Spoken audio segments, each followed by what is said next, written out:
question. Question number 4, Metiria Turei. Thank you very much, Mr Speaker. Tēnā koutou te whare. My question is to the Prime Minister and asks, does he stand by his statement that the principals of decile 1 to 4 schools he has visited have told him, quote, the number of children in those schools who actually require lunch is the odd 1 or 2? Right Honourable Prime Minister. Speaker, yes, because that's what principals have told me.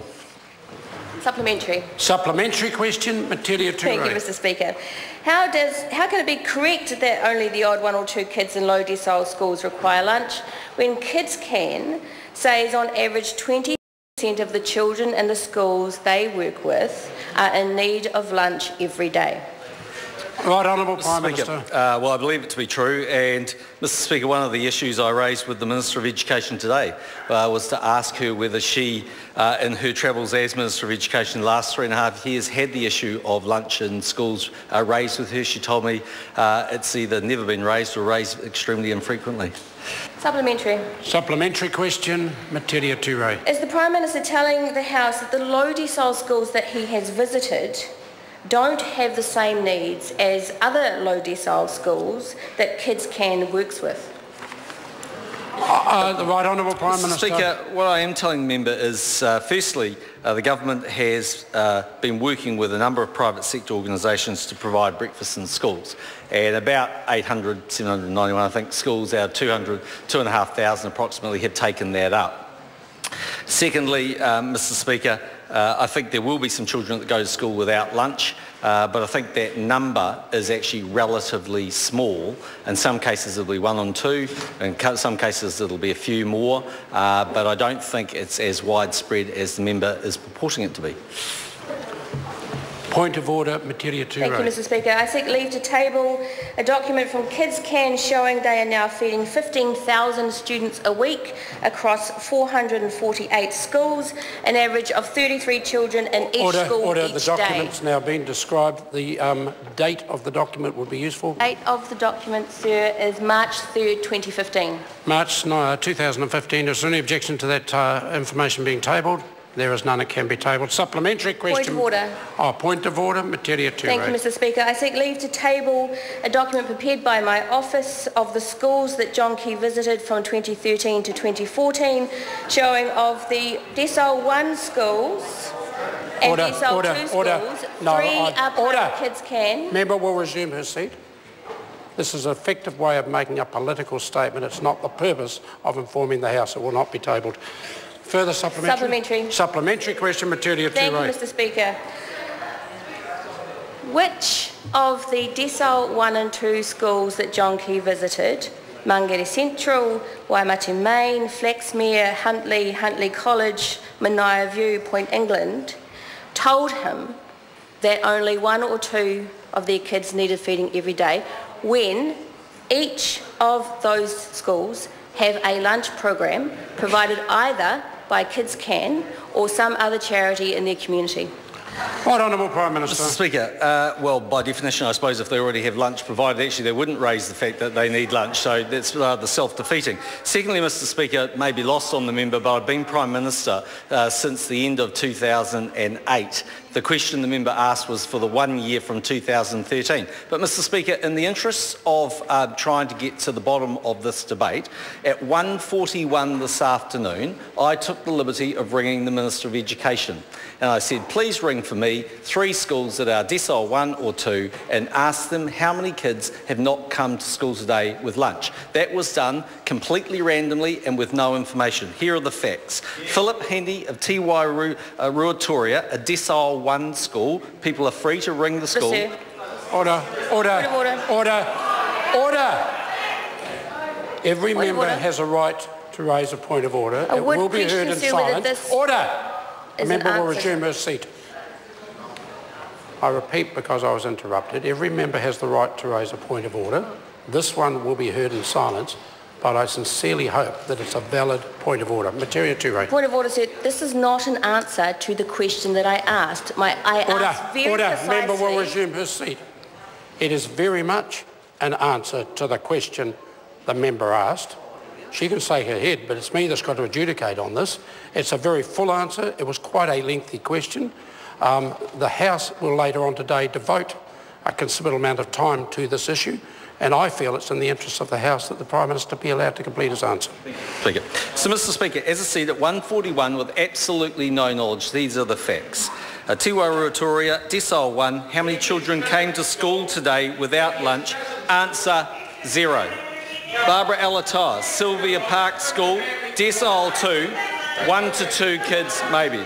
Ian Taylor, Manurewa Intermediate, decile 1 school, roll 711, maybe 12. Mr Speaker, yes, there is an issue where some children come to school without lunch. Mr Speaker, that number of children is relatively low. Supplementary. Supplementary question, Metiria Turei. Thank you, Mr Speaker. So why then did the Prime Minister refuse my invitation to visit Winley School this morning, where we feed with peanut butter and jam sandwiches some 50 kids at lunchtime, where that Winley School says they feed some 50 every day, Kelvin Road School some 50 every day, Cosgrove Primary up to 40 kids every day, Hay Park around 12 kids lunch every day, and Kilston Girls, who was recently on Campbell Live showing just how serious the problem was. Why will he not come with me to visit with those schools that do have a problem so he can see it for himself? Mr Speaker. Right, Honourable Prime Minister. As I said to the member last week when she was trying to tell this House that 90% of children went to school without lunch and had to then come back and apologise for being wrong, as I said to her, I'm happy to go to a school of my choosing, Mr Speaker. Secondly, I note that the member, when she tweeted the picture, did so with an apron for the Kickstart breakfast program that the government is running, Mr Speaker.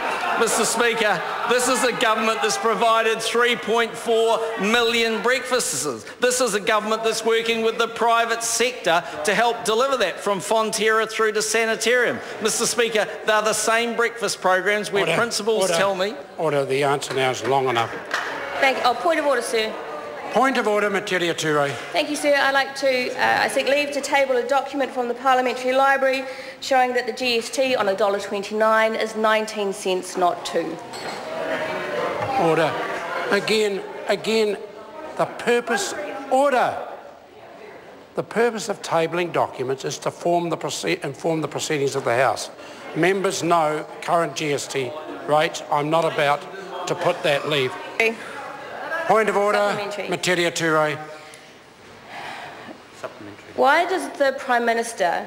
Oh, supplementary question, is supplementary, it? Sir. Supplementary question, Metiria Turei. Why does the Prime Minister continue to mock and downplay the seriousness of the problem, maintaining yet again that only the odd 1 or 2 kids need lunch at school, when schools know he is wrong, Kids Can knows that he is wrong, and more importantly, the kids who come to school hungry know that he is wrong? So, Right Honourable Prime Minister.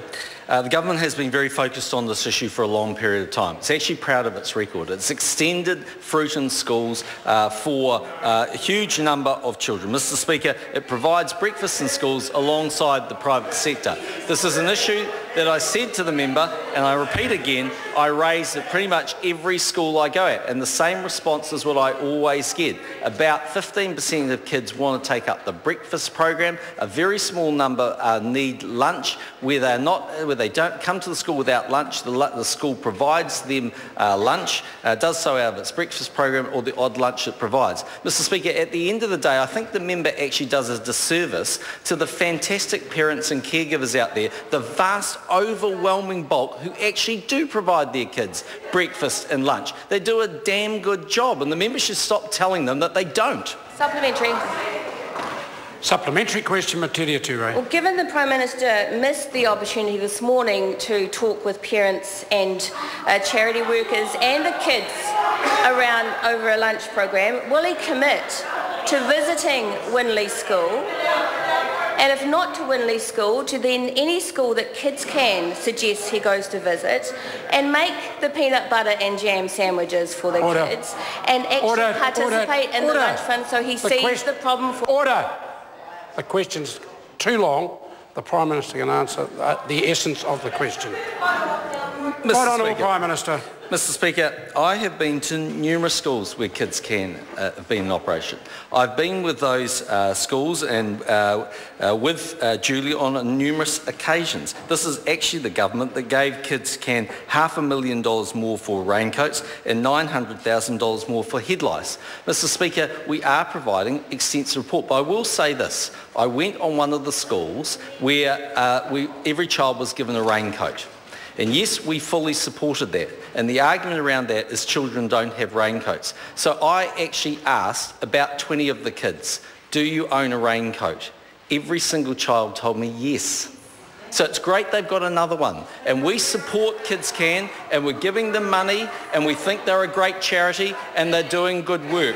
But just because you give them a raincoat doesn't mean they didn't own one beforehand. Question number 5. Dr. Shane Oriti.